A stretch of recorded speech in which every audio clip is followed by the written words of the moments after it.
फूट गया लालटेन, बह गया तेल, सीएम बनेंगे नौवीं फेल। आप चुनाव आयोग को छोड़ते नहीं है, संवैधानिक संस्थाओं को छोड़ते नहीं है। अब पुलिस बल पे आगे, पुलिस कंपनियों पे आगे, पुलिस ऑफिसर्स पे आगे। जब सब लोग हम ही से मिले हुए हैं जी, तो कांग्रेस पार्टी चुनाव काहे लड़ती है जी? इटली जाओ। गृह मंत्री को यह नहीं पता 300 किलो से ज्यादा आरडीएक्स दिल्ली की बगल फरीदाबाद में कहां से आ गया। अगर इसका धमाका हो जाता, रास्ते में ही का धमाका हो जाता, पाकिस्तान से लेकर के यहां तक, आज की डेट में जिस तरीके से गृह मंत्री चुनाव मंत्री के रूप में है, गृह मंत्री को तो इस 300 किलो आरडीएक्स के बाद इस्तीफा दे देना चाहिए। लेकिन दिमाग पे वजन ज्यादा हो जाए ना तो पूरी मानसिक विक्षिप्तता आ जाती है, वही दिख रहा है मुझे। गजब बेइज्जती है। बड़े बबुआ की तरह मानसिक हरकतें भी करने लगे तो हम जान रहे हैं ना कि मानसिक विक्षिप्तता आ गई है आप में, वो बढ़ेगी, हम जानते हैं। उसका भी उपाय करना पड़ेगा।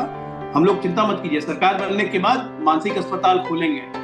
दोस्तों, एक और धमाकेदार डिबेट वीडियो में आप सभी का स्वागत है। आज की वीडियो में बीजेपी के प्रवक्ता अजय आलोक यानी जेडीयू के प्रवक्ता अनुप्रिया यादव ने मिलकर कांग्रेसी प्रवक्ता सुरेंद्र राजपूत की क्लास लगाई। दोनों ने मिलकर वीडियो को पूरी तरह एक तरफा कर दी। तो चलिए दोस्तों, शुरू करते हैं आज के डिबेट वीडियो। पिक्चर चालू करो बे। बड़े भैया के नक्शे कदम पे छोटे बबुआ चल रहे हैं।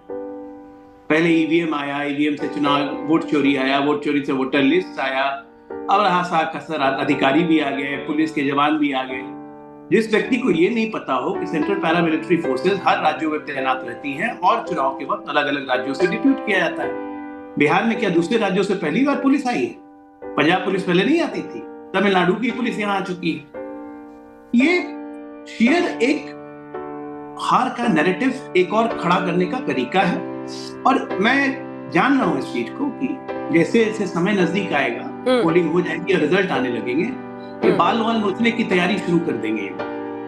बाल वाल नोचना शुरू हो जाएगा, फिर एक दूसरे को इल्जाम लगाना शुरू हो जाएगा, फिर एक दूसरे को गाली गलौज शुरू होगा, फिर लठबंधन टूटेगा, आपस में लठ बजेगा एक दूसरे पे।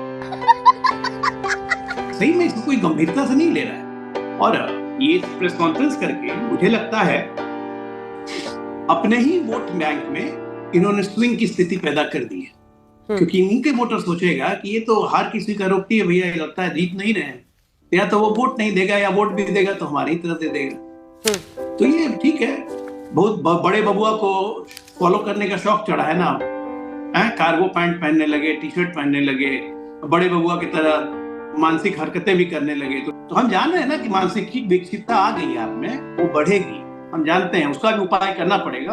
हम लोग चिंता मत कीजिए, सरकार बनने के बाद मानसिक अस्पताल खोलेंगे। हर 6 जिला पे एक बड़ा मानसिक अस्पताल खोलेंगे। जरूरत पड़ेगी, मुझे पता है। वजन बढ़ने से चलने का संतुलन बिगड़ता है, लेकिन दिमाग पे वजन ज्यादा हो जाए ना तो पूरी मानसिक विक्षिप्तता आ जाती है, वही दिख रहा है मुझे।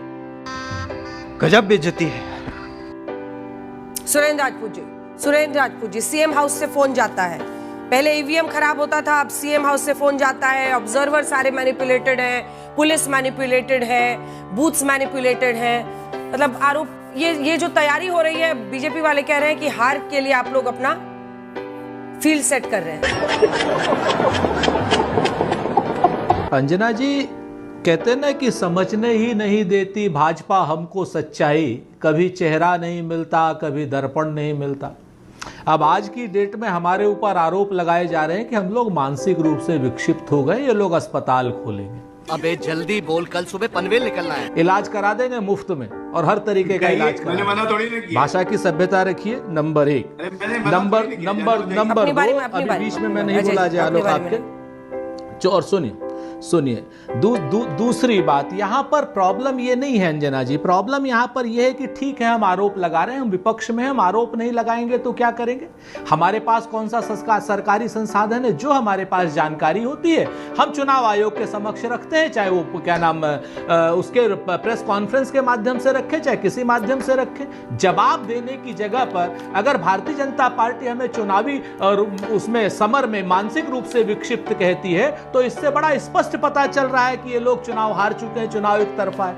हम आरोप लगाते हैं कि अगर पहले चरण में भारतीय जनता पार्टी और नरेंद्र मोदी और नीतीश कुमार की सरकार ने वोटिंग स्लो नहीं कराई होती तो 75% से ऊपर मतदान हुआ होता। किस तरीके से वोट चोरी नहीं, वोट डकैती खुल्लम खुल्ला पहले फेस में हुई। राकेश सिन्हा जैसे लोग पहले जब कंबल ओढ़ करके वोट डालते थे, आज की डेट में खुलेआम वोट भी डालते हैं 2-2 जगह पर और फोटो भी खिंचवाते हैं 2-2 जगह पर। 66 लोगों की तो लिस्ट हमारे पास पास है। अभी लाखों लोगों की लिस्ट आनी बाकी है जिन लोगों ने फोटो नहीं खिंचवाए। क्या कहना क्या चाह रहे हैं भाई आप? सच बात यह है कि हम चुनाव आयोग से और क्या नाम जो सत्ताधारी दल है उससे सवाल भी नहीं पूछेंगे। सवाल का जवाब अगर चुनाव आयोग ने दे दिया, इतनी कंपनियां यहां से आ गई, इतनी कंपनियां यहां से आ गई, बात खत्म हो गई। हमने तो उसके बाद कोई फर्दर आरोप नहीं लगाया ना। अगर हमारा ये पूछना आपको का मतलब आप गलत अपने आप को मत लीजिएगा, मैं चुनाव आयोग और भारतीय जनता पार्टी की बात कर रहा हूं। इतना अगर खल रहा है तो आप लोगों को लोकतंत्र में रहना ही नहीं चाहिए, फिर तो डिक्टेटरशिप है। फिर तो आप चाहते हैं कि बगैर चुनाव लड़े आप चुनाव जीत जाइएगा, नहीं जीतने देंगे आपको। और जिस तरीके से आप सीमांचल में, हमारा आज भी हम आरोप लगाते हैं कि सीमांचल के एरिया में हो गया, चाहे जहां जिस दूसरे एरिया में हो, आप चुनाव की वोटिंग स्लो कराना चाहते हैं। अगर चुनाव जीतने की इतनी ही स्थिति होती तो हमारे भाई हैं अजय आलोक जी, चुनाव एक तरफा चुनाव इनकी तरफ होता, अगर हार गए या हम लोग हार रहे होते तो अजय आलोक चुनाव लड़ रहे होते, यहां टीवी पर बैठे क्या कर रहे होते। इन्हें पहले से पता है कि एनडीए हार रहा है, कांग्रेस पार्टी की सरकार बन रही है। जब 60% से ऊपर वोटिंग होती है तो कांग्रेस की सरकार बनती है। इन सारी बातों पर विषयांतर अगर हम लोग करेंगे तो उचित नहीं होगा। आप चाहते हैं सीमांचल में 24 सीटों पर वोटिंग हो रही है, वहां स्लो वोटिंग हो, इनका सीधा आरोप है अभी से। अरे भाई तो वोटिंग कल होगी ना, आज ही कैसे पता चल गया? कल स्लो वोटिंग होगी तो पता चल जाएगा कि स्लो वोटिंग हुई।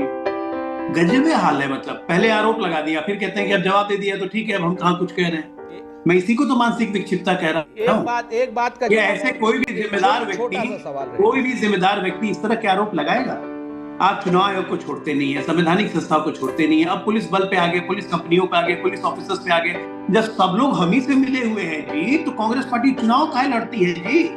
इटली जाओ, झुक के रहना पड़ेगा मेरे आगे। गृह मंत्री को यह नहीं पता है कि 3 ISIS के एजेंट गुजरात में कहां से आ गए। गृह मंत्री को यह नहीं पता 300 किलो से ज्यादा RDX दिल्ली की बगल फरीदाबाद में कहां से आ गया। अगर इसका धमाका हो जाता, रास्ते में ही का धमाका हो जाता, पाकिस्तान से लेकर के यहां तक, आज की डेट में जिस तरीके से गृह मंत्री चुनाव मंत्री के रूप में है, गृह मंत्री को तो इस 300 किलो RDX के बाद इस्तीफा दे देना चाहिए। गृह मंत्री आज की डेट में चुनाव लड़वा रहे हैं, यहाँ के अधिकारियों को प्रताड़ित कर रहे हैं, जवाब पकड़ा किसने गया कि आपको ये करना है। एक बिहार में कहां से आया कोई बताएगा? बिहार में कहावत है जना जी, कहां ओल ओल कहां पोल पोल। अभी बात चुनाव की करते करते भाग गए RDX पे। इसी को मैं कहता हूँ ना गड़बड़ाने का लक्षण। ये पकड़ा किसने? ये पकड़ा किसने? RDX गिरफ्तारी किसने की? गजब है पुलिस ने, गजब है। लालटेन में तेल जब खत्म होने लगता है ना तो फड़फड़ाने ज्यादा लगते हैं, वही हाल हो रहा है। तेल बची नहीं है लालटेन में, फूट गया लालटेन, बह गया तेल, CM बनेंगे 9वीं फेल। गजब हालत है, सरकार बनाने जा रहे हैं, ये करने जा रहे हैं, वो करने जा रहे हैं। 25 का आंकड़ा नहीं पार कीजिएगा, लिख लीजिए। उसके बाद जो शुरू होगा महाभारत लालू परिवार में, उसके लिए तैयारी कीजिए। उस पर भी डिबेट होती रहेगी, आके बचाव कीजिएगा कि बड़का का करे कि छोटका का करे। चुनाव लड़ने का ठिकाना नहीं है, आरोप सब पे। अंजना जी, आप भी जानती हैं कि दिल्ली के चुनाव में किस तरीके से वोटों की चोरी हुई है।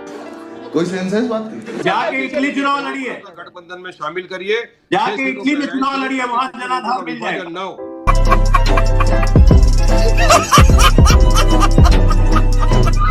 तो दोस्तों वीडियो कैसी लगी कमेंट में जरूर बता के जाना और इन कांग्रेसी से दूरी बना के रखना।